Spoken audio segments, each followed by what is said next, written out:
Amaki, salfetka oling. Obol salfetkani. Ko'ryapsanmi o'rtoq?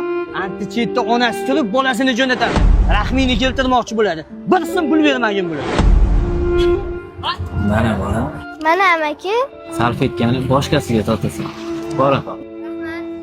Nega mana shunaqa ishlaringni qilasan? Sipir olsanmi pulni? Qo'yaversin-chi.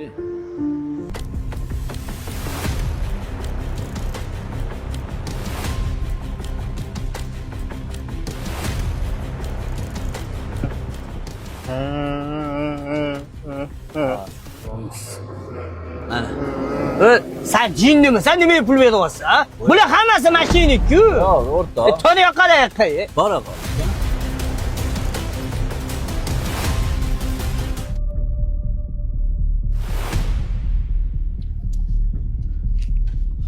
To'xta. Bir gal meni gapimga kir endi.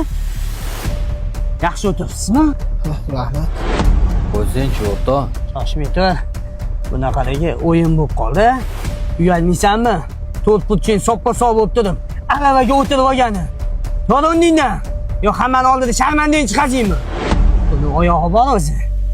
Mana bunaqa o'yinni maskal qilib.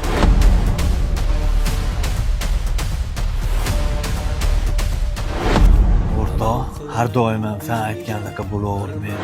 Rahmatini chegarasi yo'q bo'lgan Robbim bizlarni qilgan gunohlarimizni shu orqali kechirdi. Bu 5 kunlik hayotda ikki ko'zim hayratda, uyanmasdan uyatda qolganlarni ko'rdim men.